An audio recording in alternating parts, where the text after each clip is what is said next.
내가 누구라고 했지. 눈부신 샹들리에가 빛나는 최고급 드레스룸, 그 거대한 거울 앞에는 초라한 환자복을 입은 70대의 여인 윤명이가 서 있었습니다. 아니야, 아니야, 더 멍청하게, 더 독하게. 쿵! 그녀는 주먹으로 자신의 가슴을 내리쳤습니다. 그것은 완벽한 가짜 치매 환자가 되기 위한 지독한 예행 연습이었습니다. 하지만 그녀는 단 하나 아주 치명적인 사실 하나를 모르고 있었습니다. 자신이 여우라고 확신하는 그 며느리 이지수가 자신이 지금껏 공들여 놓은 이 가짜 연극을 실버타운에 입소한 첫날부터 모두 알고 있었다는 사실을 말입니다. 모든 일의 시작은 아들 서준의 그 폭탄 선언 하나였습니다. 강남 빌딩 세 채를 좌판에서 굴러가며 이뤄낸 명희에게 의사까지 그만두고 실버타운 원장을 하겠다는 금쪽 같은 외아들 서준은 그녀의 자부심이자 유일한 약점이기도 했습니다. 어느 날 서준은 결혼하고 싶은 여자가 생겼다고 말했습니다. 명희는 갓 구워낸 빵처럼 마음이 부풀어 올라 어느 집안 교수냐고 물었지만 돌아온 대답은 고아의 요양보호사라는 기막힌 말이었습니다. 쨍그랑 명희의 손에서 아끼던 찻잔이 바닥으로 떨어져 산산조각 났습니다.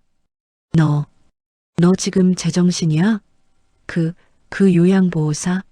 그 가난뱅이 고아? 야, 서준아. 저 여우년이 내 돈 보고 꼬리친 거잖아. 당장 헤어져, 당장. 하지만 서준은 이번만큼은 절대 못 헤어진다며 물러서지 않았습니다. 쾅! 문이 닫히고 명희는 주저앉아 버렸습니다. 안 돼. 내 아들, 내 재산, 저 여우 같은 년한테는 한 푼도 못 줘. 그날 밤 명희의 눈은 복수심으로 불탔습니다. 그래, 내 재산을 노려. 내가 여우라면 난 호랑이다. 그녀는 비서를 불러 가장 초라한 환자로 위장할 준비를 지시했습니다. 가장 싼 환자복과 가장 독해 보이는 치매약 케이스를 준비시켜 직접 그 실버타운에 잠입해 여우의 꼬리를 잡겠다는 지독한 계획이었습니다. 그것이 가짜 치매 환자 윤명희가 탄생하게 된 전말이었습니다. 며칠 후 아들 서준의 손에 이끌려 윤명희는 황금빛 노을 실버타운의 치매 초기 환자로 입소했습니다. 아들 서준은 어머니의 이 모든 것이 충격으로 인한 일시적인 증상이라 철석같이 믿고 있었기에 그저 어머니 괜찮으시겠냐며 가슴 아파할 뿐이었습니다. 명희는 그런 아들의 마음을 알면서도 초점 없는 눈으로 연기를 이어갔습니다. 됐다. 내가 날 여기 버렸잖아. 그때 한 직원이 다가와 오늘부터 명희를 담당할 요양보호사를 소개했습니다. 드디어 그 여우 이지수였습니다. 사진으로 본 것보다 훨씬 더 수수하고 맑은 얼굴이었습니다. 단정한 요양보호사 유니폼을 입은 지수가 명희와 눈을 맞추기 위해 휠체어 앞으로 허리를 숙였습니다. 가증스러운 것 어디까지 가나 보자. 명희는 휠체어에 앉아 지수를 향해 가장 순진하고 멍한 얼굴로 준비한 첫 대사를 내뱉었습니다. 저기 아가씨가 내 며느리 될 사람인가? 그 물음에 이지수는 잠시 명희의 눈을 바라보더니 이내 해맑게 웃으며 대답했습니다. 네, 어머님. 앞으로 잘 부탁드립니다. 그 미소 속에 모든 것을 알고 있다는 섬뜩함이 숨겨져 있는 줄은 윤명희만 까맣게 모르고 있었습니다. 이지수의 그 해맑은 미소는 가짜 치매 환자 윤명희를 오히려 더 얼어붙게 만들었습니다. 저 여우 같은 년. 그날부터 명희의 지독한 밀착 감시가 시작되었습니다. 치매 환자라는 완벽한 방패 뒤에 숨어서 명희는 밥을 먹을 때도 산책을 할 때도 심지어 화장실을 갈 때도 오직 이지수라는 여우의 일거수일투족을 놓치지 않으려 했습니다. 하지만 이지수는 명희가 예상했던 꼬리 9개 달린 여우와는 조금 달랐습니다. 그녀는 다른 환자들에게는 더할 나위 없이 다정한 천사였지만 유독 시어머니가 될 명희에게는 이상할 정도로 프로페셔널하게 선을 그었습니다. 어머님 식사하셔야죠. 어머님 약 드실 시간입니다. 명희가 일부러 밥을 쏟거나 약을 뱉어내며 진상을 부려도 지수는 단 한 번도 당황하거나 화를 내지 않고 기계처럼 묵묵히 자신의 일을 처리할 뿐이었습니다. 뭐지? 보통 내기가 아닌데?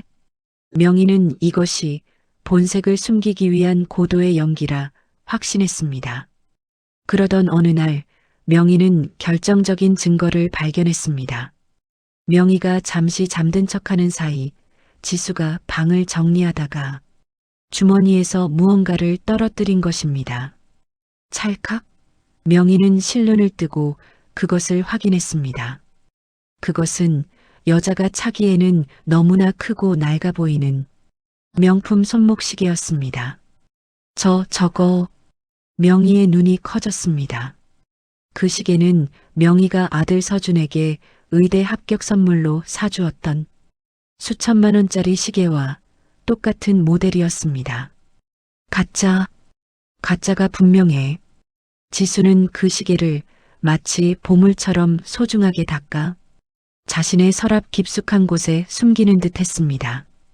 저런 짝퉁을 차고 다니면서 내 아들을 꼬드겨 신분 상승을 꿈꾼다 이거지? 명희는 가난한 고아가 재벌 아들을 노린다는 자신의 시나리오가 점점 더 확고해지는 것을 느꼈습니다. 그리고 그날 밤 명희는 잠을 이룰 수가 없었습니다. 밤중에 몰래 화장실을 가려고 복도를 나서던 명희는 요양원 창고에서 희미하게 새어나오는 불빛과 목소리를 들었습니다. 이 시간에 누구지? 명희는 발소리를 죽인 채 창고 문틈으로 안을 엿보았습니다. 그곳에는 낮에 그 천사 이지수가 아주 심각하고 절박한 표정으로 누군가와 통화를 하고 있었습니다. 명희는 숨을 죽였습니다. 네, 들키면 안 돼요. 저 정말 잘할 수 있어요. 이 연극 꼭 성공해야 한단 말이에요. 그 말을 듣는 순간 명희의 눈이 번뜩였습니다. 연극? 그래, 연극이었어. 모든 퍼즐이 맞춰지는 듯 했습니다. 이 연극 꼭 성공해야 한단 말이에요. 그 목소리를 듣는 순간 명희는 온몸에 소름이 돋았습니다. 연극. 역시 저 모든 게 연극이었어.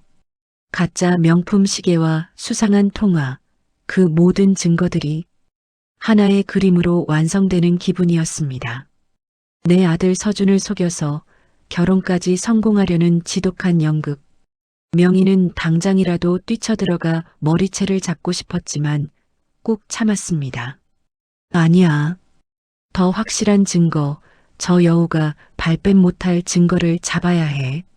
그날 이후 명희는 치매 환자 연기를 더욱 혹독하게 이어가며 지수의 뒤를 그림자처럼 밟았습니다. 그러던 어느 늦은 밤 드디어 기회가 찾아왔습니다. 명희는 지수가 모두가 잠든 시간에 외출복으로 갈아입고 실버타운 후문으로 향하는 것을 목격했습니다. 옳거니 꼬리가 길면 잡히는 법이지. 명희는 환자복 차림 그대로 어둠을 뚫고 지수의 뒤를 쫓았습니다. 후문 밖 으슥한 가로등 아래 검은색 고급 세단 한 대가 이미 서 있었습니다. 명희는 재빨리 근처 나무 뒤로 몸을 숨겼습니다. 잠시 후 운전석에서 사채업자처럼 보이는 덩치 크고 험악한 인상의 중년 남자가 내렸습니다. 그 남자는 지수를 보자마자 깍듯하게 90도로 허리를 숙였습니다. 뭐야? 저놈은 또. 명희가 의아해하는 사이 남자는 차에서 두툼한 서류 봉투 하나를 꺼내 지수에게 공손히 건넸습니다. 명희의 눈이 탐조등처럼 빛났습니다. 저거다. 저게 바로 결혼을 담보로 한 뒷거래 현장이야. 지수가 그 봉투를 받아드는 순간 명희는 이 결정적 증거를 놓칠세라 주머니 속의 휴대폰을 황급히 꺼내들었습니다. 저 여우년, 내가 내 꼬리를 꼭 잡고 말겠다. 명희가 그들의 모습을 몰래 촬영하기 위해 휴대폰 카메라를 켜던 바로 그 순간이었습니다. 등 뒤에서 얼음장처럼 서늘한 목소리가 들려왔습니다.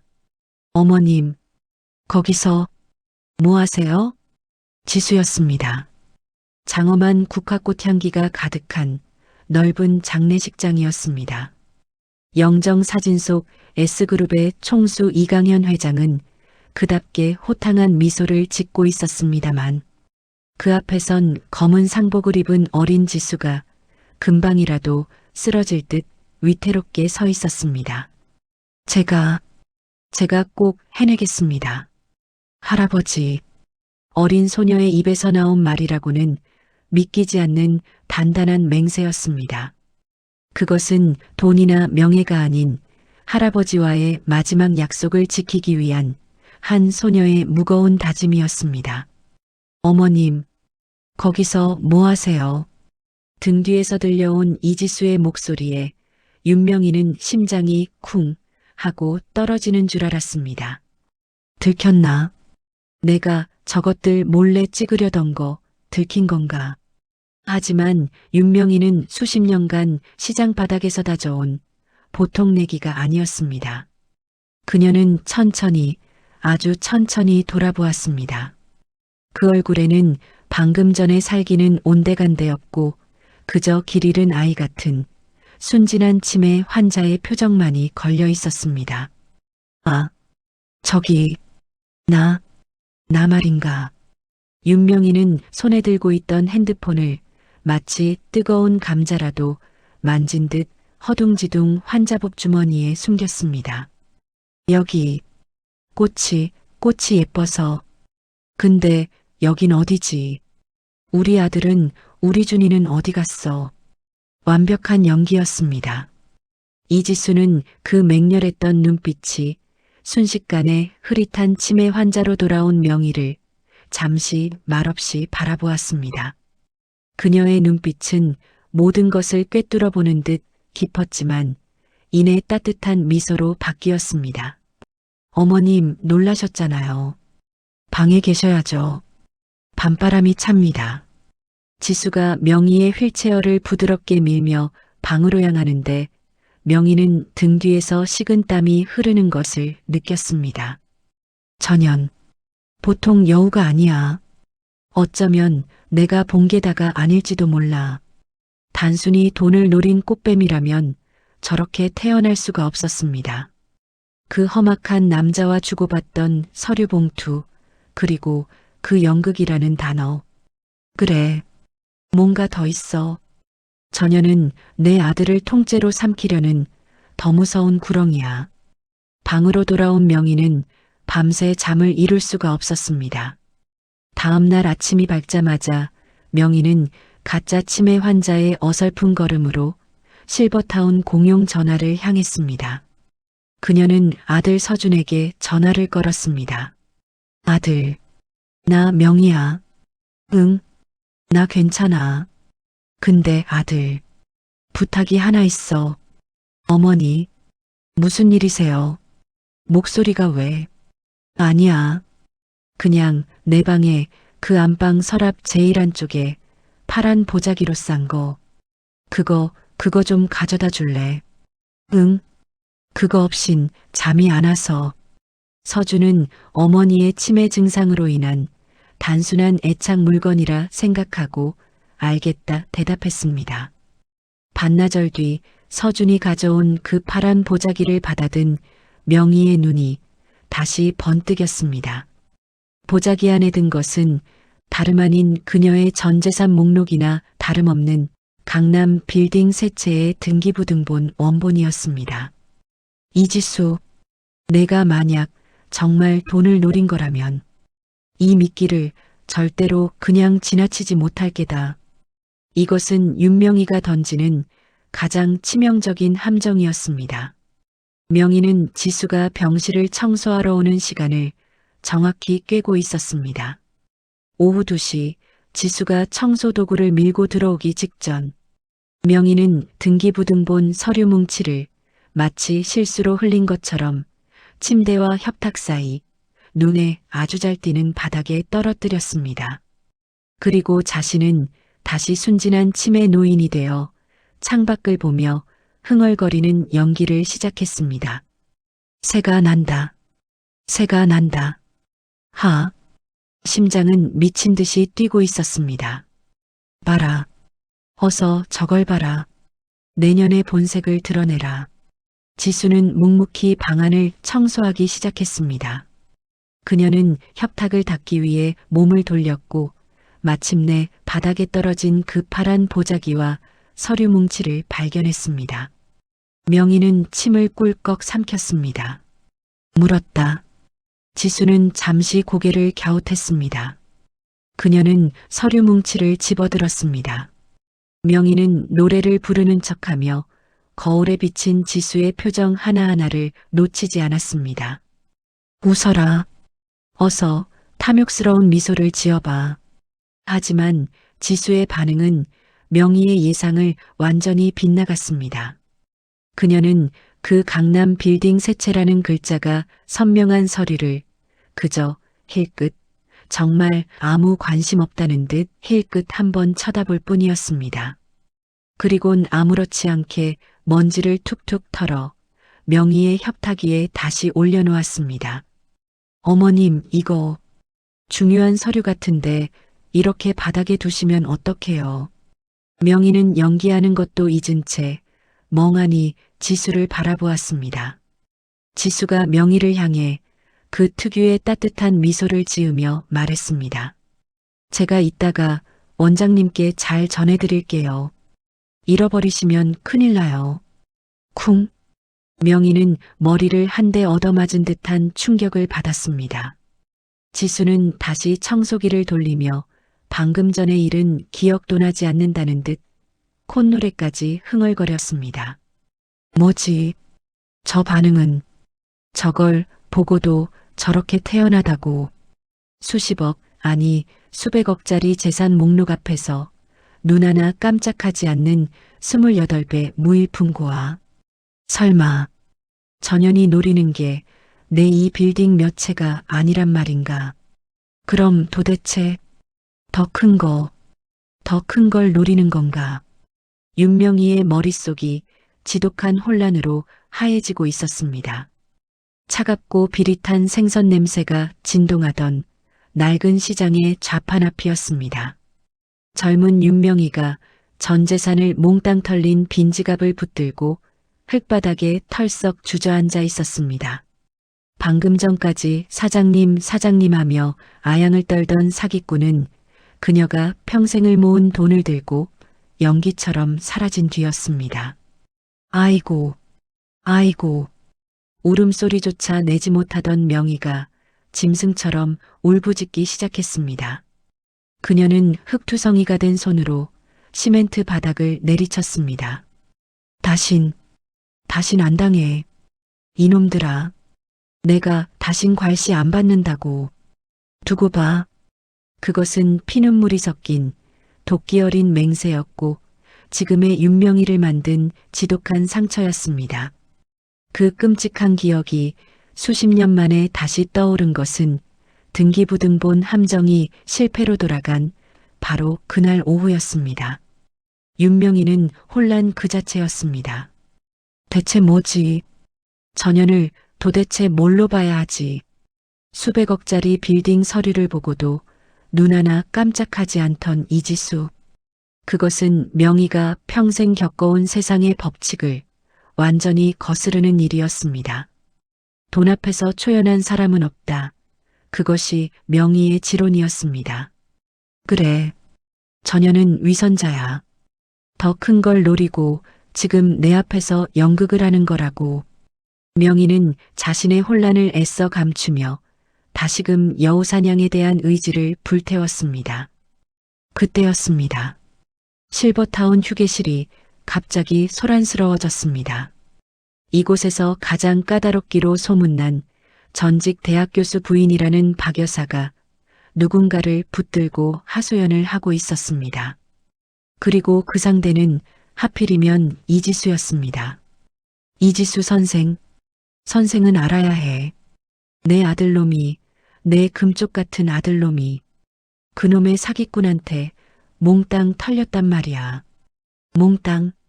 박 여사는 세련된 은발머리가 헝클어지는 것도 모른 채 서럽게 울고 있었습니다. 윤명희는 멀찍이서 그 광경을 지켜보았습니다. 사기? 쯧쯧. 그러게 자식 교육을 어떻게 시켰길래.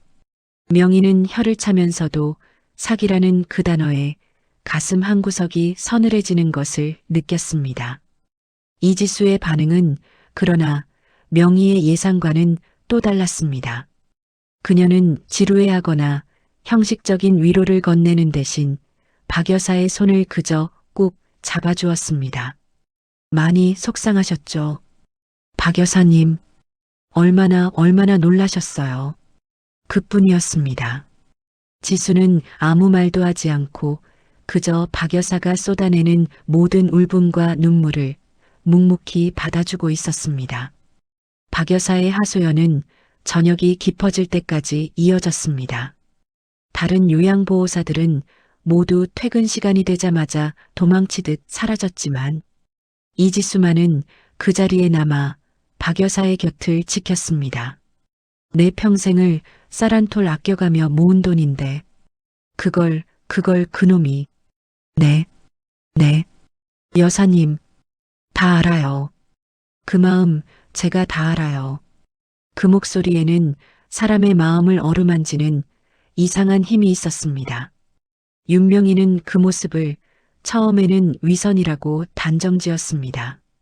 참나, 연기하고는 저렇게 환심을 싸서 나중에는 저 노인네 재산까지 노리려는 수작이겠지. 명희는 자신이 방으로 돌아왔지만 휴게실에서 들려오는 그 가식적인 위로의 목소리에 도무지 잠을 이룰 수가 없었습니다. 사기. 그래, 사기. 그런데 이상했습니다. 지수의 위선을 욕하면 욕할수록 자꾸만 수십 년 전 시장 바닥에서 울부짖던 자신의 모습이 그 위로 겹쳐 보였습니다. 나도 저랬지. 나도 저렇게 당했어. 피눈물이 뭔지 저 노인네는 알까? 괄시받지 않겠다는 일념으로 독하게 살아온 세월이었습니다. 명희는 자신도 모르게 박 여사의 처지에 감정이입을 하고 있었습니다. 아니야. 이건 달라. 나는 내 힘으로 일어섰어. 하지만 저녀는, 저 이지수라는 년은 남의 불행을 이용해 먹는 교활한 여우일 뿐이야.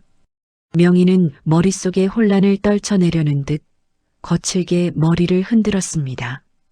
밤이 더 깊어졌습니다. 박 여사의 울음소리도 이지수의 목소리도 이제는 들리지 않았습니다. 하지만 명희는 뜬 눈으로 밤을 지새우고 있었습니다.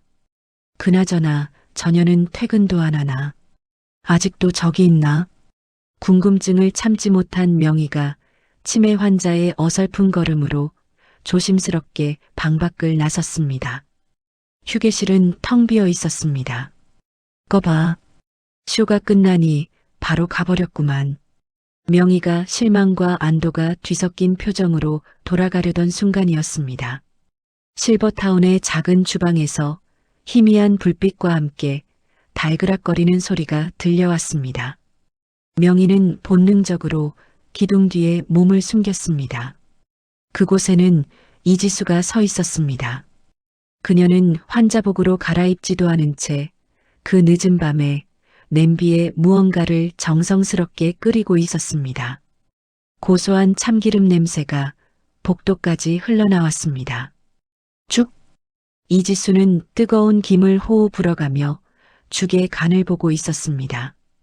그것은 밤새 울며 속을 깨워낸 박 여사를 위한 비밀죽이었습니다. 명희는 그 자리에 얼어붙었습니다. 저것도 연기라고. 그 순간 죽을 그릇에 담던 지수가 인기척을 느낀 듯 휙 하고 고개를 돌렸습니다. 기둥 뒤에 숨어 있던 명희와 눈이 정면으로 마주쳤습니다. 이지수가 놀란 눈으로 물었습니다. 어머님, 잠 안 주무세요? 명희는 아무 대답도 할 수 없었습니다. 그녀는 지독한 혼란 속에서 자기도 모르게 마음속의 질문을 뱉어내고 말았습니다. 너 도대체 정체가 뭐냐? S그룹 복지재단에 두꺼운 결제 서류철이 보이고 그 표지 위에는 결제 이사장 이지수라는 선명한 서명이 위엄있게 자리하고 있었습니다. 너 도대체 정체가 뭐냐? 윤명희는 자신이 뱉은 말에 스스로 도놀란 듯 했습니다. 하지만 이지수의 눈빛은 조금도 흔들리지 않았습니다. 그녀는 그저 따뜻한 죽을 명희에게 건넸습니다. 박 여사님 드리고 남은 거예요. 어머님도 밤새 잠설치시는 것 같아서요. 드시고 주무세요. 그 태연한 상냥함 앞에서 명희는 마치 발가벗겨진 듯한 알 수 없는 패배감을 느꼈습니다. 명희는 도망치듯 죽그릇을 받아들고 방으로 돌아왔습니다. 손에 들린 죽그릇은 불덩이처럼 뜨거웠습니다. 그녀는 그 죽을 참아 먹지도 버리지도 못하고 뜬 눈으로 밤을 꼬박 새웠습니다. 이지수의 정체에 대한 혼란은 더욱 커져만 갔습니다.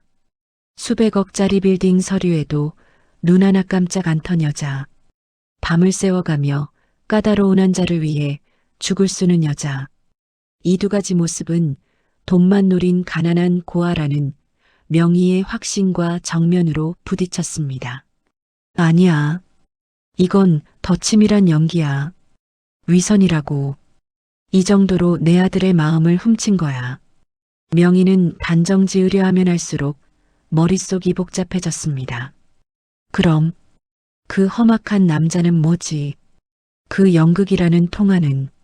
그래, 그게 본체야. 명희는 그 험악한 남자, 얼마 전 보았던 그 김 비서를 잡아야겠다 결심했습니다. 그 남자가 바로 이지수의 꼬리이자 모든 비밀의 열쇠라고 확신했습니다. 그날부터 명희는 치매 환자라는 자신의 가장 완벽한 방패막이자 무기를 적극 활용하기 시작했습니다. 그녀는 길을 잃었다는 혹은 산책이나 간다는 핑계로 실버타운의 후문 쪽을 매일같이 배회했습니다. 그 남자가 그리고 그 검은 세단이 다시 나타나기만을 기다렸습니다. 이지수의 퇴근 시간 무렵이면 명희의 치매 연기는 더욱 절박해졌습니다. 준이야, 우리 준이 보러 가야 하는데 문이 어디 있지?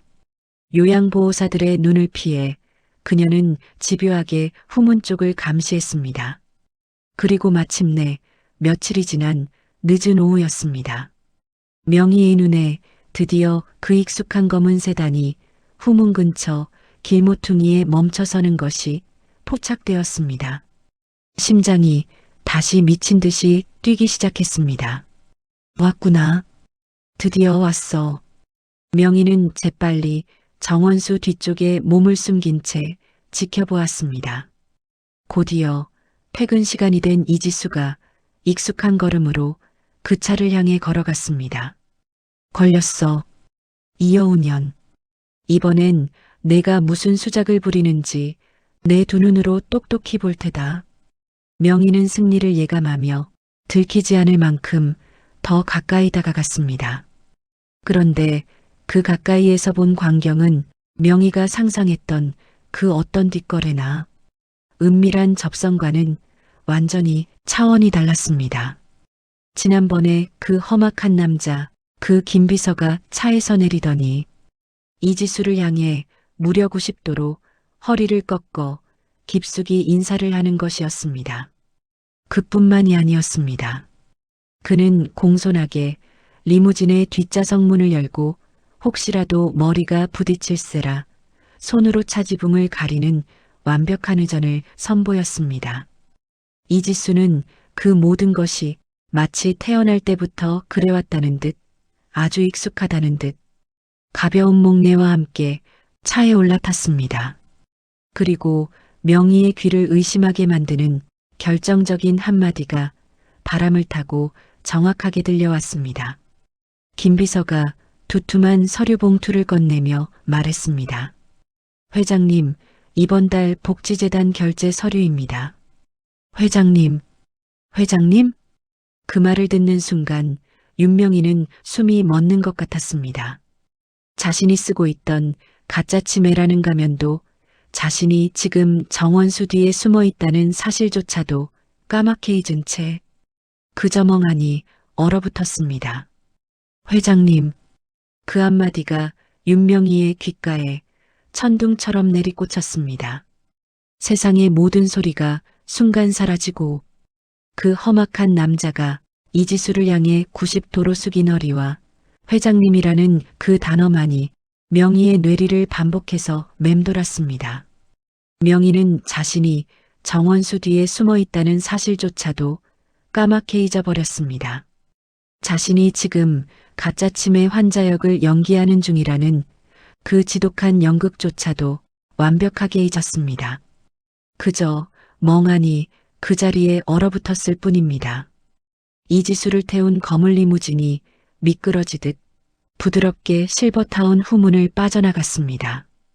그 차가 사라진 뒤에도 한참이나 윤명희는 그 자리에 망부석처럼 서 있었습니다.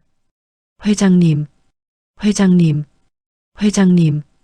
방금 전 그 남자는 분명히 회장님이라고 불렀습니다. 그것도 S그룹 복지재단의 결제 서류를 들고 말입니다. 명희의 머릿속이 하얗게 질리기 시작했습니다. 아니야. 내가 잘못 들은 걸 거야. 그래, 요즘 귀가 어두워서. 하지만 그녀의 두 눈은 너무나도 똑똑히 보았습니다. 그 공손한 몸짓과 그 완벽한 의전과 그 두툼한 서류 뭉치를 말입니다. 명희는 방으로 어떻게 돌아왔는지조차 기억이 나지 않았습니다. 그녀는 치매 환자의 어설픈 연기를 할 기력조차 없었습니다. 그저 짐승처럼 비틀거리며 방 안으로 굴러들어왔습니다. 그녀는 침대 위에 털썩 쓰러지듯 주저앉았습니다. 그리고 그때부터 모든 것이 다시 보이기 시작했습니다. 아니, 회장님, 이 길이 정말 맞는 걸까요? 지수가 어두운 방에서 가짜 명품 시계를 보며 중얼거리던 모습이 떠올랐습니다. 그것은 신분 상승을 꿈꾸는 꽃뱀의 한탄이 아니라 할아버지 의유품을 보며 무거운 유언을 되새기는 진짜 상속녀의 고뇌였습니다. 이 연극 꼭 성공해야 한단 말이에요.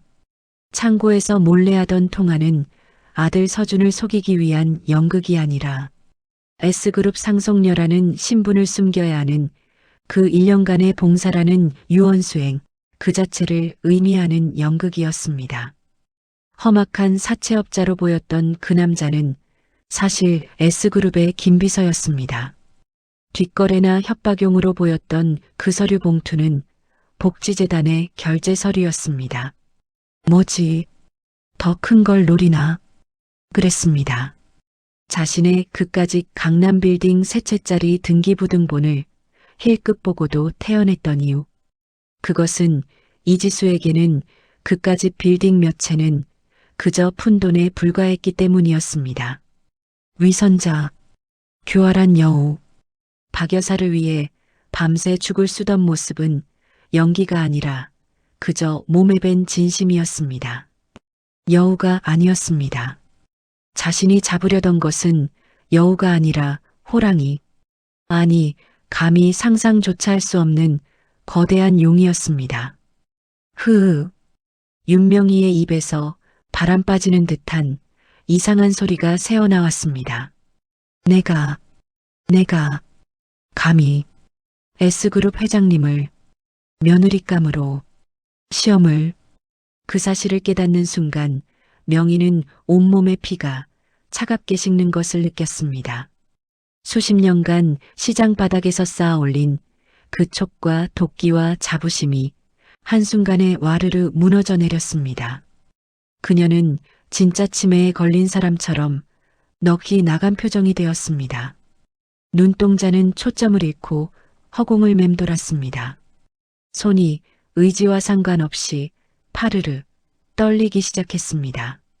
자신이 공들여 쳐놓은 가짜 연극이라는 거미줄에 스스로가 걸려들어 질식당하는 기분이었습니다. 충격이 너무 컸습니다. 그때 저녁 회진을 돌던 아들 서준이 명희의 방문을 열었습니다. 어머니, 저녁 드셔야죠. 안에 계세요. 서준은 방 안에 넋이 빠진 채 미동도 없이 앉아있는 어머니를 보고 화들짝 놀랐습니다. 평소의 연기와는 그 차원이 달랐습니다. 어머니, 어머니, 왜 그러세요? 정신 좀 차려보세요. 서준이 달려와 명희의 어깨를 붙들고 흔들었지만 명희는 초점 없는 눈으로 아들을 알아보지도 못했습니다. 어머니, 증상이 갑자기 왜 이렇게 더 심해지신 것 같아요. 서준이 목소리가 공포에 질려갔습니다. 윤명희는 아무 말도 할 수가 없었습니다. 장엄한 서재, S그룹의 선대 회장이 병색이 완연한 얼굴로 어린 지수의 손을 잡고 있었습니다. 지수야, 너는 이 할아비의 유언을 잊지 않았겠지. 어린 지수는 울음을 참으며 대답했습니다. 네, 할아버지. 제가 꼭 해낼게요. 선대 회장이 힘겹게 말을 이었었습니다. 가장 낮은 곳에서 사람의 마음을 얻는 법을 배워라. 그게 S그룹의 진짜 주인이 되는 유일한 길이다. 그 약속을 지키기 위해 지수는 지금 이 실버타운의 요양보호사로 와 있는 것이었습니다. 그리고 그 사실을 바로 어젯밤까지 윤명희 여사는 까맣게 모르고 있었습니다. 회장님, 이번 달 재단 결제 서류입니다. 김 비서의 그 한마디는 윤명희의 70평생을 통째로 뒤흔드는 거대한 망치였습니다. 자신이 무일푼 고아, 아들 등쳐먹으려는 여우년으로 낙인 찍었던 그 이지수가 대한민국 S그룹의 회장님이었습니다. 명희는 방으로 도망치듯 돌아와 밤새 뜬 눈으로 떨었습니다. 아니야. 내가 잘못 본 거야. 잘못 들은 거야. 하지만 아무리 부정하려 해도 그 검은 리무진의 위용과 김 비서의 깍듯한 90도 인사와 서류를 넘겨봤던 지수의 그 서늘하리만치 침착했던 눈빛은 도저히 잊을 수가 없었습니다. 이제 모든 것이 선명하게 보였습니다. 가짜 명품처럼 보였던 그 시계는 진짜 할아버지의 유품이었을 테고 연극 운운하던 그 통화는 이 기막힌 유언 수행의 고충이었을 테며 사채업자에게 받는 서류 봉투는 수백억짜리 재단 결제 서류였던 겁니다. 하하. 헛웃음이 터져나왔습니다. 여우를 잡으려다 호랑이 굴로 제 발로 걸어 들어온 셈이었습니다. 시험하는 자와 시험받는 자의 입장이 완벽하게 뒤바뀐 순간이었습니다. 명희는 이제 이 가짜침의 연극을 그만둘 수도 없고 계속할 수도 없는 기가 막힌 딜레마에 빠졌습니다. 그만두자니 S그룹 회장님을 상대로 내가 너를 시험했다고 고백해야 하는 나쁘끄러운 꼴이 되고 계속하자니 저 모든 것을 알고 있을지도 모르는 진짜 회장님 앞에서 재롱을 부려야 하는 광대가 되는 것입니다. 어떡하지? 나 어떡하면 좋아? 그때였습니다. 똑똑 노크 소리와 함께 지수의 목소리가 들려왔습니다. 어머님, 저 지수예요. 잠깐 들어가도 될까요? 명희는 심장이 쿵 하고 바닥으로 떨어지는 것 같았습니다. 들어와요. 명희는 황급히 이불을 끌어당겨 침대맡에 앉아 멍청한 표정을 지어 보였습니다. 아직은 이 가짜 치매 연기 뒤에 숨어야만 했습니다. 문이 열리고 지수가 따뜻한 죽이 담긴 쟁반을 들고 들어왔습니다. 어머님, 어제 저녁부터 방에서 안 나오셔서요. 걱정돼서 와봤어요. 속이 안 좋으신가 해서 죽 좀 쑤어왔어요. 지수는 너무나 다정하고 너무나 천사 같은 그 얼굴로 명희의 침대맡에 앉았습니다.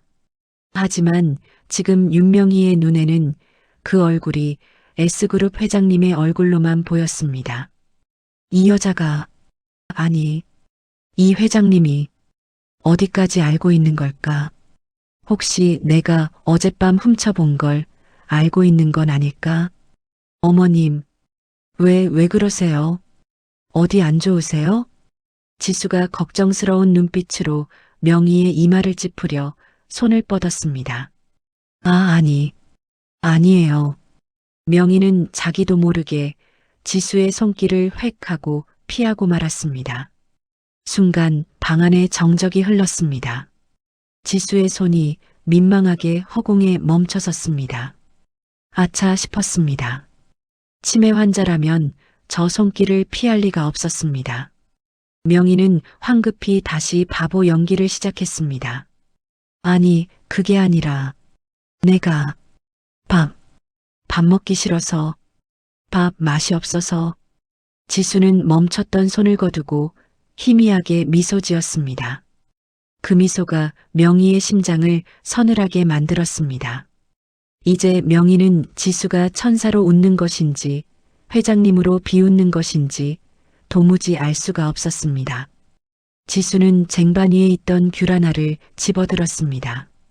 천천히 아주 정성스럽게 귤을 까기 시작했습니다.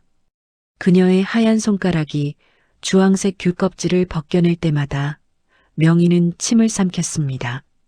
지수가 하얀 속살이 드러난 귤 한쪽을 명희의 입 앞으로 내밀었습니다. 그리고 명희의 눈을 똑바로 바라보며 아주 다정한 목소리로 물었습니다. 어머님, 요즘 왜 이렇게 저를 피하세요? 제가 뭐 잘못했나요? 그 다정한 질문이 그 회장님의 눈빛이 윤명희의 목을 조여오는 것만 같았습니다.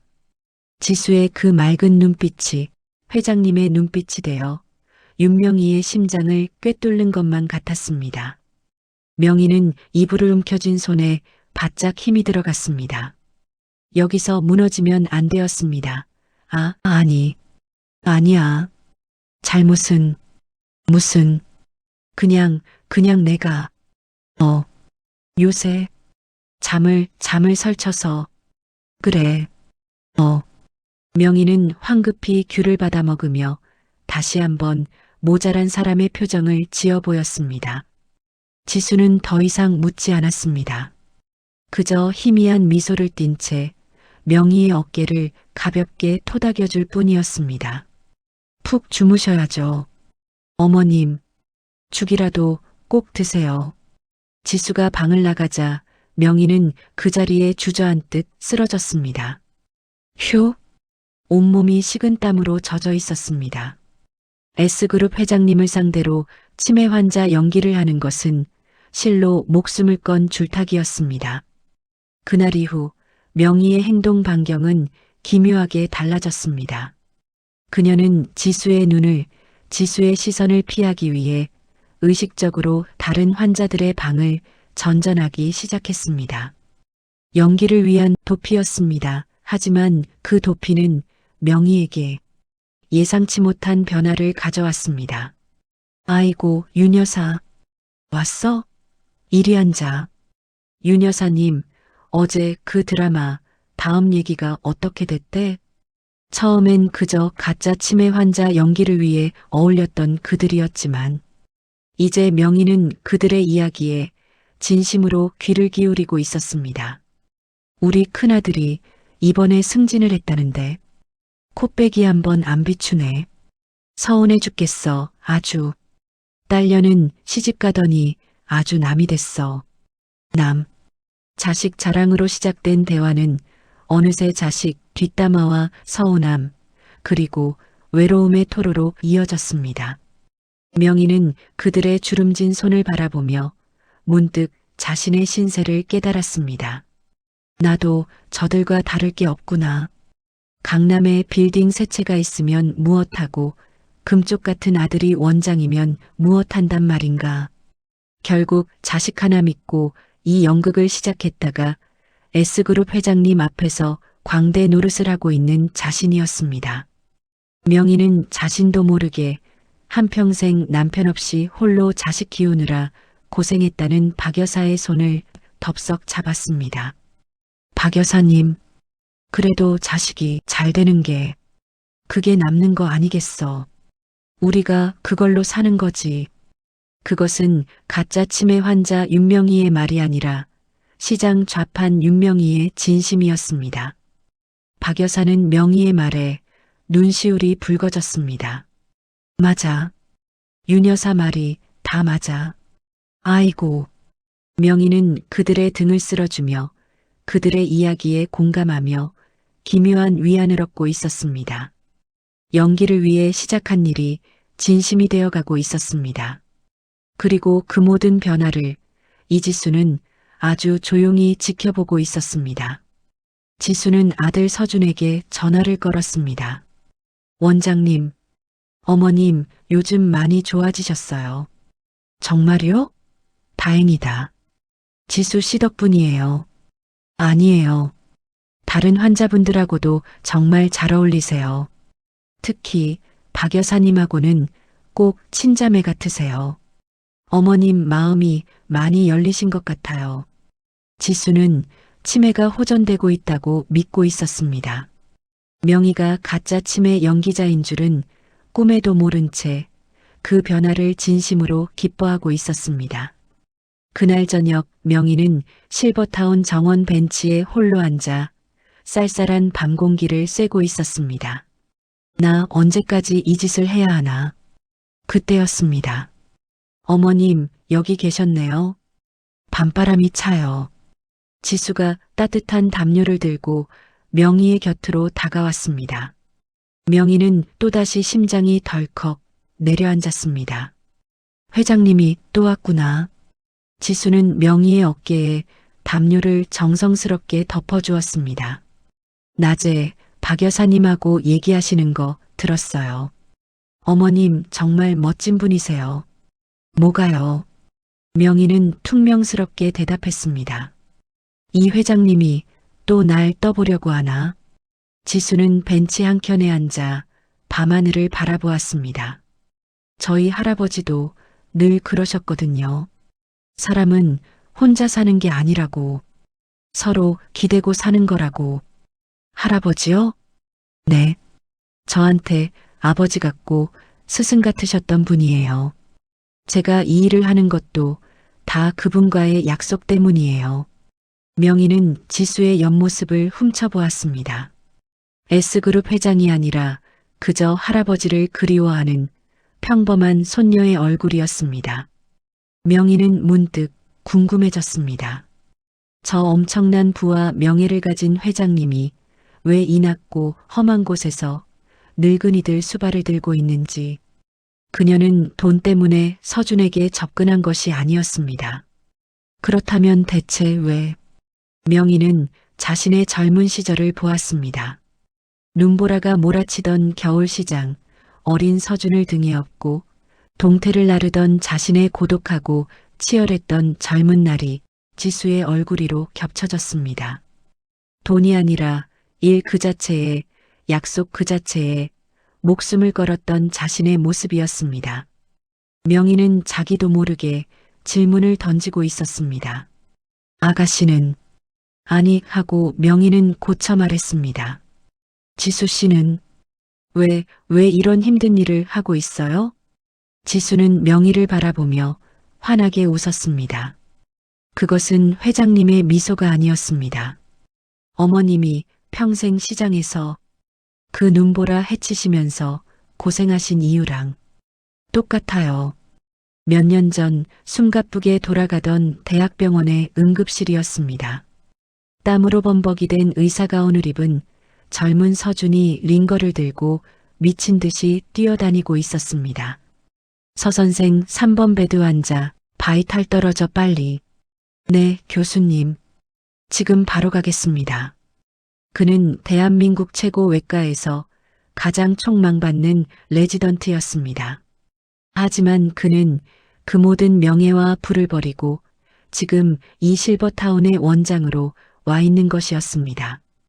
그가 그토록 지키고 싶었던 것은 환자의 생명만이 아니라 바로 하나뿐인 어머니 윤명희의 마음이었기 때문입니다. 그런데 요즘 서준은 자신의 어머니에게서 아주 기묘한 기적을 목격하고 있었습니다. 어머니, 안녕하세요. 기분 좋아 보이시네요. 우리 아들, 원장님, 왔어.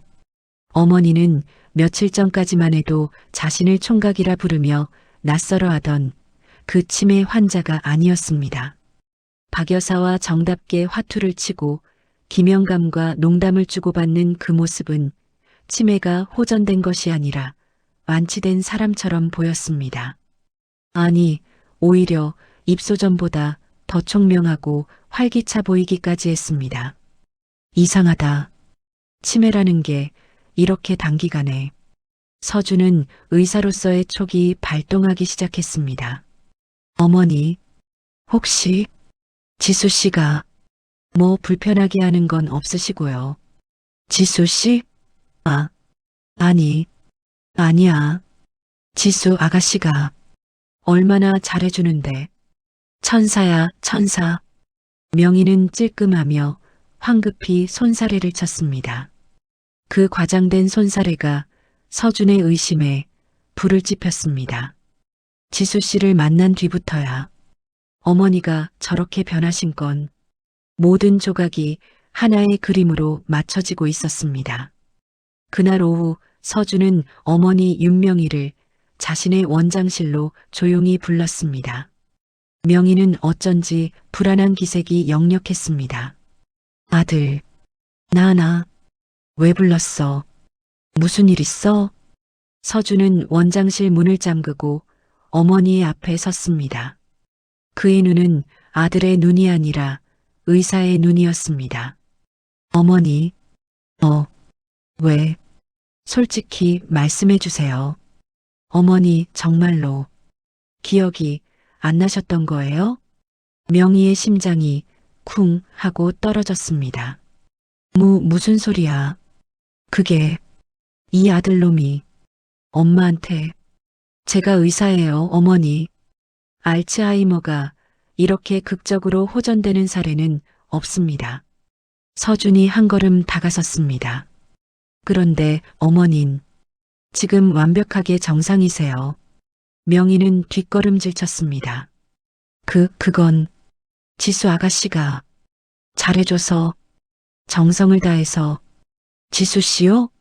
서준의 목소리가 차갑게 가라앉았습니다. 그래서 지수 씨를 시험해 보고 싶으셨어요? 명희는 숨이 막혔습니다. 저랑 지수 씨 두 사람 자격이 있는지 어머니 눈으로 직접 확인하고 싶으셨던 거예요?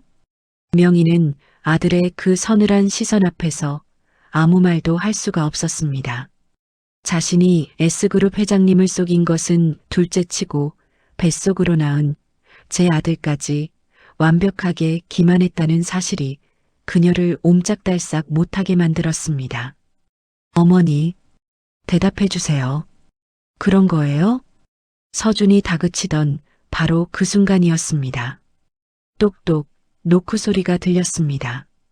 원장님, 저 지수예요. 잠깐 들어가도 될까요? 지수의 목소리였습니다. 명희는 사색이 되었고 서준은 곤란한 표정으로 문을 열었습니다. 지수가 따뜻한 차 두 잔을 들고 서 있었습니다. 그녀는 방 안의 그 무겁고 차가운 공기를 단박에 읽어냈습니다. 어머님도 와 계셨네요. 두 분, 무슨 심각한 얘기 하고 계셨어요?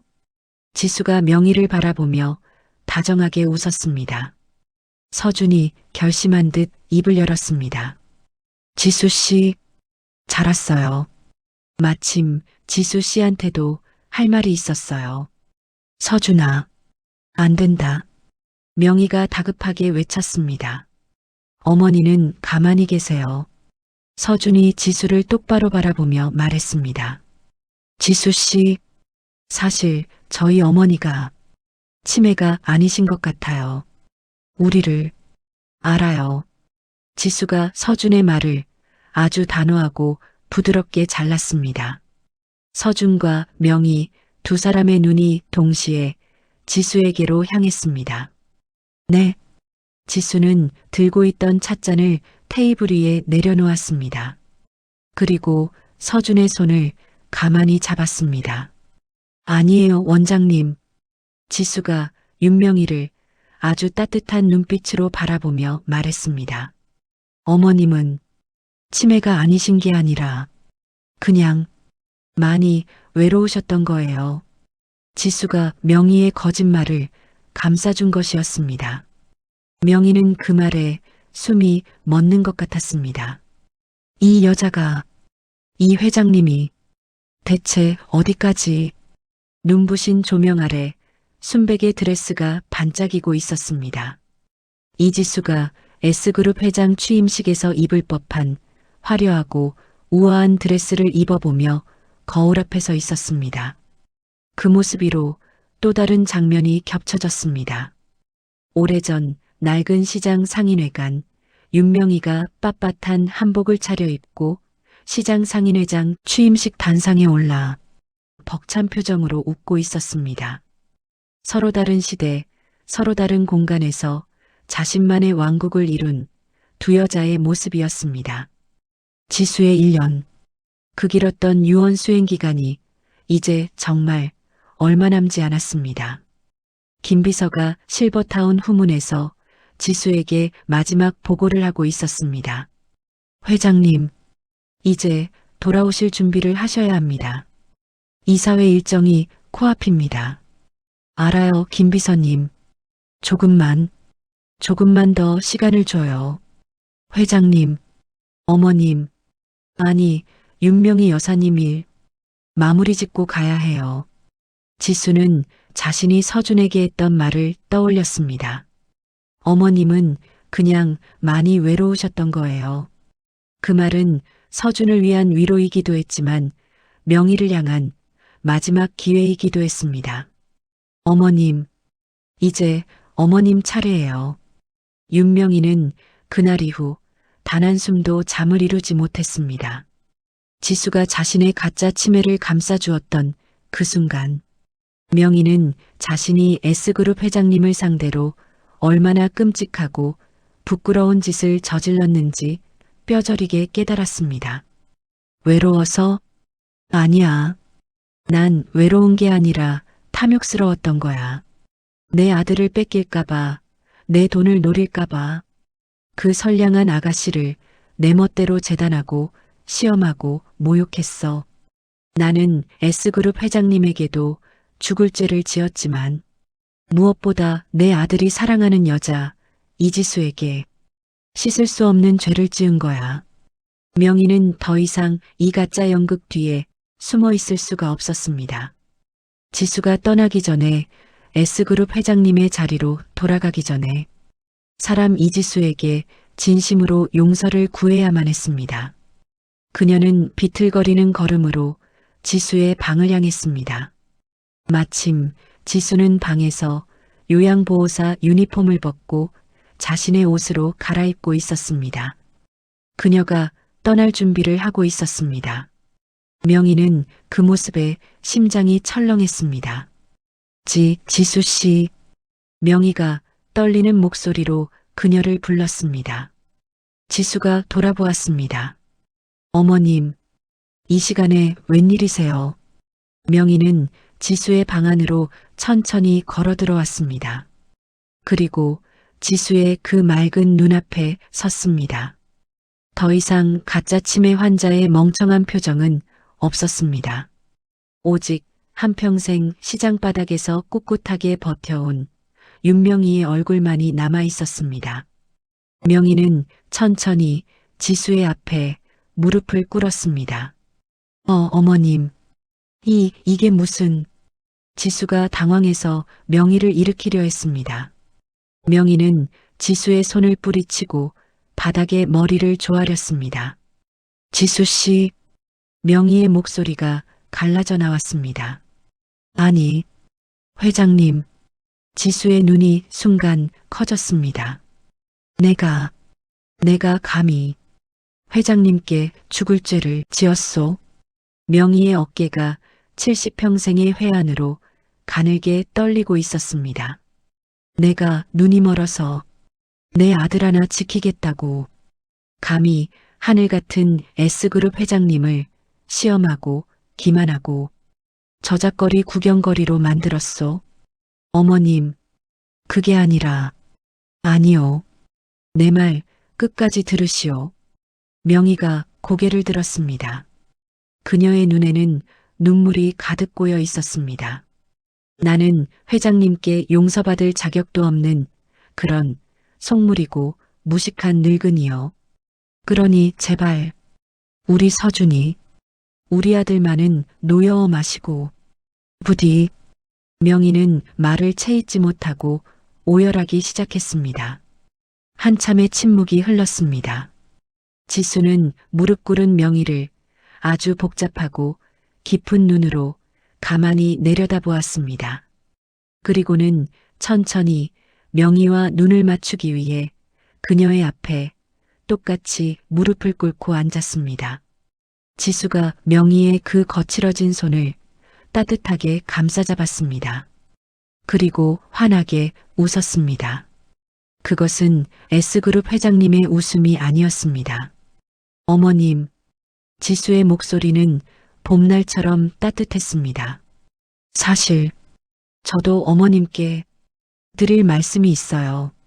명희는 눈물에 젖은 눈으로 지수를 바라보았습니다. 저 어머님 말씀대로 S그룹 상속녀 맞아요. 회장님. 그리고요 어머님. 지수가 명희의 손을 더욱 꽉 잡았습니다.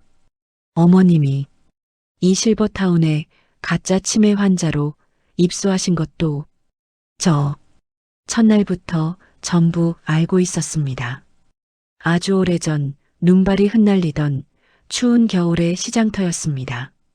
어린 서준이가 좌판을 보는 어머니 윤명희 몰래 밥을 굽는 할머니의 손에 뜨끈한 붕어빵을 쥐어주고 있었습니다. 서준의 그 따뜻함은 사실 그 독해 보이기만 했던 어머니 윤명희에게서 물려받은 진짜 유산이었습니다. 다시 현재의 실버타운 지수의 방이었습니다. 첫날부터 전부 알고 있었습니다. 지수의 그 한마디에 윤명희는 그 자리에 얼어붙고 말았습니다. 첫날부터 알고 있었다고? 내가 치매 환자 행세한 거를? 지수가 희미하게 웃었습니다.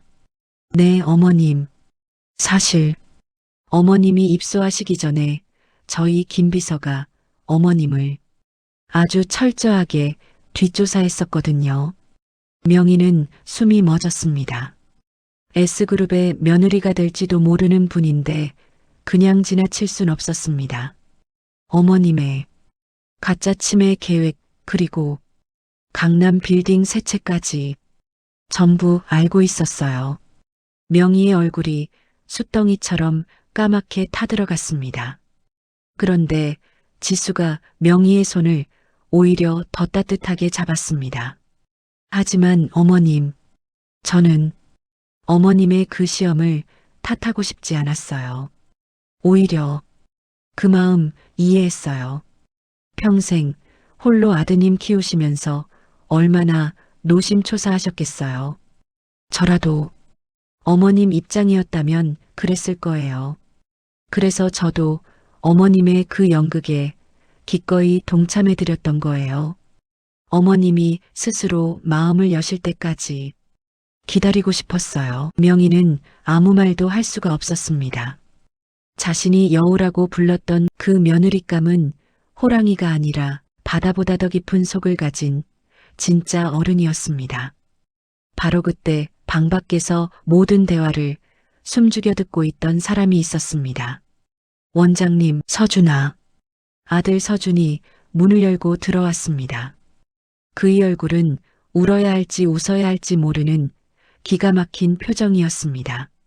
서준은 자신의 어머니와 자신의 연인을 번갈아 바라보았습니다.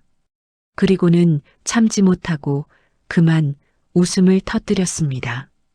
푸흐흐. 하하. 와. 정말 두 분 다 연기 대상감이시네요. 정말. 서준이 어이가 없다는 듯 웃으며 말했습니다. 한 분은 아들 속이려고 가짜 치매 연기를 하고 또 한 분은 그 가짜 치매를 알면서도 천사 요양보호사 연기를 하고 서준이 두 사람 앞에 섰습니다. 어머니, 지수 씨, 두 분 저한테 미안하지도 않으세요? 저만 바보 만드시고. 그제야 명희가 아들의 손을 붙잡았습니다. 서준아, 엄마가 잘못했다. 이 못난 애미를 용서해라. 지수 역시 서준의 다른 쪽 손을 잡았습니다. 저도 미안해요. 서준 씨를 속이려던 건 아니었어요. 하지만 어머님 마음을 지켜드리고 싶었어요. 서준은 자신을 두고 쩔쩔매는 두 여자를 바라보았습니다.